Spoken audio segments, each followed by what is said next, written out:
Bike রাইডের সময় সবথেকে যে বিষয়টি আমার ভালো লাগে তা হলো রাস্তার সৌন্দর্য উপভোগ করা। রাস্তার দুই পাশে সারি, সারি গাছপালা এই মনোরম দৃশ্য যেন মনকে প্রশান্ত করে।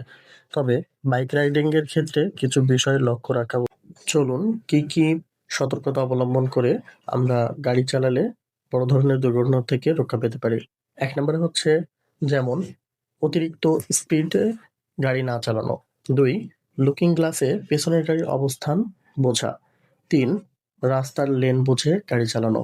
৪ পুরোপুরি মনোযোগ গাড়িতে রাখা। ৫ রাস্তার সাইনগুলো বুঝে গাড়ি চালানো। ৬ ট্রাফিক আইন মান্য করা। ৭ সেফটি গার্ড ইউজ করা। ৮ হেলমেট পরিধান করা এবং ৯ রাইডের সময় ফোন ব্যবহার না করা। আরো কিছু সতর্কতা হলো বাজার বা জনবসতিপূর্ণ জায়গাগুলোতে স্লো রাইড করা। কারণ এখানে মানুষ চলাচল বেশি থাকে। গ্রামের রাস্তাগুলো বিশেষ করে ছোট বাচ্চা বা গবাদি পশু রাস্তার এক পাশ থেকে অন্য পাশে হুট করেই দৌড় দেয়। সো আগে থেকে সতর্ক থাকা উচিত যেন এই ধরনের দুর্ঘটনা থেকে আমরা রক্ষা পেতে পারি। একটা দুর্ঘটনা সারা জীবনের কান্না। আমার মনে হয় এই কয়টি বিষয় মাথায় রেখে গাড়ি চাললে সকল ধরনের দুর্ঘটনা থেকে আমরা রক্ষা পেতে পারি।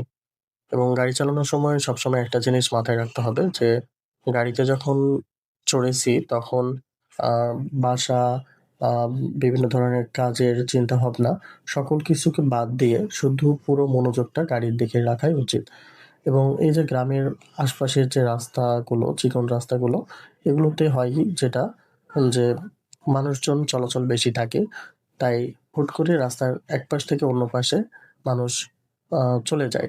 তো এই বিষয়টা আগে থেকেই সতর্ক থাকা উচিত। এরকমটা ঘটতে পারে এমন একটা মাইন্ডসেট রাখা উচিত যেন সাডেনলি আ কোনো মানুষ সামনে চলে আসলে যেন আমরা সেখানে ব্রেক করে থামতে পারি।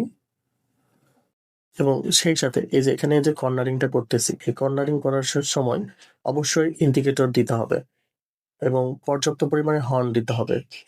হর্ন দিলে মানুষ আগে থেকে বুঝতে পারবে যে একটা গাড়ি আসতেছে বা অ হর্ন দেওয়ার ফলে মানুষ সতর্ক হবে। সো মনে হয় যে আমার কাছে যে এগুলো মেনে গাড়ি চালালে অবশ্যই আমরা সতর্ক থাকতে পারবো।